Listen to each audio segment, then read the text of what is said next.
7 mood booster, pembangkit semangat beberes rumah. Biar rumah rapi bersih. Sebelum lanjut jangan lupa klik tombol subscribe, share, dan like ya. Boleh juga klik tombol thanks atau terima kasih. Oh iya, kalau kamu punya usul atau ide tema video berikutnya, langsung komen di bawah ya. Makasih. Dan kita lanjut sekarang. Halo Bu Ibu semua.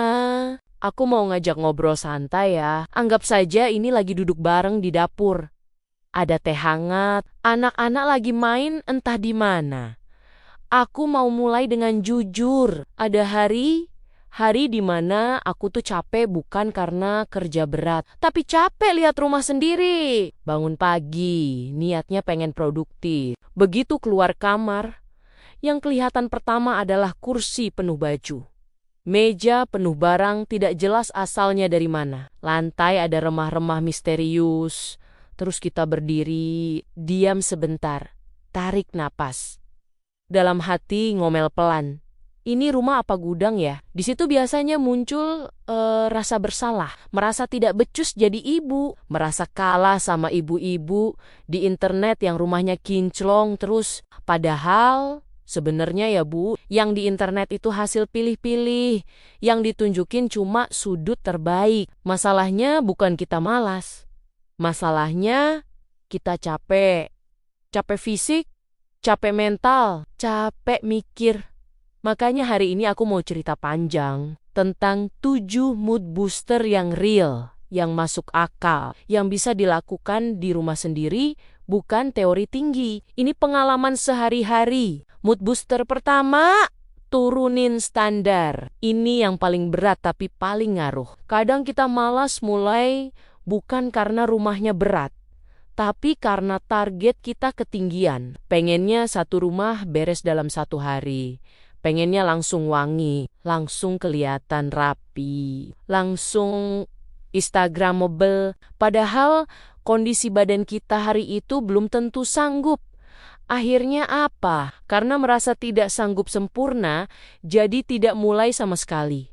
Aku pernah ngalamin, pagi-pagi lihat dapur berantakan. Niatnya mau bersihin semua, tapi kebayang. Harus cuci piring, lap kompor, sapu pel. Akhirnya malah duduk. Sampai akhirnya aku bilang ke diri sendiri, hari ini cuma cuci piring saja. Yang lain tidak usah. Aneh ya Bu, begitu targetnya kecil, badan malah mau bergerak. Dan lucunya, setelah piring beres, kok rasanya sayang ya kalau berhenti. Akhirnya lap meja sedikit, terus nyapu dikit. Bukan karena aku jadi rajin, tapi karena bebannya tidak terasa berat di awal. Mood booster kedua, hidupkan suara. Rumah yang sunyi itu kadang bikin pikiran makin rame. Makanya jangan beberes dalam keadaan hening total. Putar lagu, putar radio, atau podcast ibu-ibu juga boleh. Atau putar channel ini, pilih playlist bersih-bersih rumah. Promosi dikit ya Bu.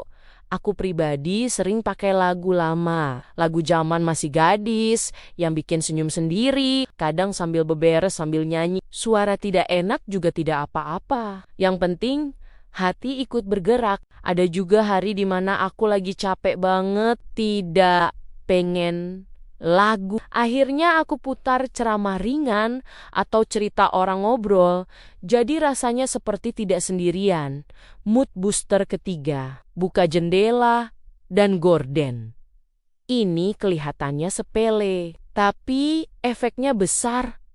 Rumah gelap itu bikin malas. Badan rasanya ikut berat. Coba deh Bu, pagi-pagi buka jendela. Biarkan cahaya masuk, udara segar masuk. Aku sering ngalamin, begitu cahaya masuk, rumah yang tadinya kelihatan kusam jadi agak mendingan. Padahal belum dibersihin, tapi hati sudah lebih enak. Kadang cuma dengan buka jendela, mood naik sedikit, dan sedikit itu cukup buat mulai. Mood booster keempat. Kerjakan satu area paling kecil. Jangan mulai dari ruang tamu kalau itu paling berantakan. Itu adalah jebakan Batman. Mulailah dari area yang paling cepat selesai. Contohnya meja kecil, atau kasur, atau wastafel, aku sering mulai dari kasur. Cuma rapihin bantal dan selimut.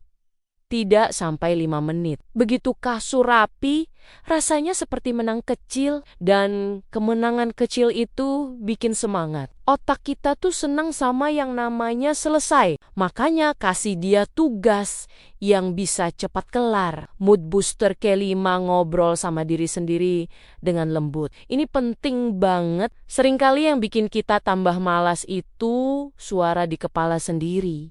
Suara yang bilang, rumah berantakan amat sih, ibu kok kayak gini. Padahal suara itu bikin kita tambah lelah. Coba deh omongannya diganti. Ngomong ke diri sendiri kayak ngomong ke teman, aku capek ya hari ini. Tidak apa-apa, pelan-pelan. Yang penting ada yang dikerjain. Aku sering bilang ke diri sendiri sambil nyapu, pelan-pelan ya, tidak dikejar siapa-siapa. Aneh tapi ini bikin hati lebih ringan. Mood booster nomor 6. Bayangin hasil akhirnya dengan realistis. Bukan bayangin rumah hotel, tapi bayangin kondisi yang masuk akal. Bayangin nanti sore duduk di sofa, tidak ada baju numpuk, lantai sudah tidak lengket, minum teh sambil napas lega. Aku sering pakai ini kalau lagi hampir nyerah. Bayangin 15 menit ke depan. Bukan satu rumah. Cuma satu ruangan, dan itu cukup buat dorong tenaga terakhir. Mood booster ke-7. Janjiin reward kecil, ini bukan manja. Ini adalah strategi yang jitu. Kalau tidak ada yang ditunggu, badan cepat mogok. Rewardnya tidak harus mahal. Kadang cuma rebahan tanpa rasa bersalah. Atau nonton satu video favorit kayak drama Korea atau drama Cina gitu. Aku sering bilang ke diri sendiri, habis ini, aku duduk, tidak ngapa-ngapain, dan itu bikin beberes terasa lebih adil. Bu Ibu, beberes rumah itu bukan soal kuat-kuatan, ini soal pintar ngatur tenaga dan hati. Ada hari rumah rapi, ada hari rumah berantakan, dan itu normal. Kalau hari ini cuma sanggup satu sudut, itu sudah cukup. Kalau hari ini cuma buka jendela, itu juga sudah usaha. Kita bukan mesin. Kita manusia yang punya capek, punya emosi, punya banyak keterbatasan. Semoga setelah ngobrol panjang ini, hati Bu Ibu terasa lebih dipeluk, tidak sendirian. Dan kalau hari ini mau mulai beberes, mulailah pelan-pelan dengan cara yang paling ramah buat diri sendiri. Terima kasih sudah dengerin cerita dan curhatku hari ini. Sampai ketemu di video berikutnya. Tetap semangat, Bu Ibu semua. Semangat, semangat, semangat.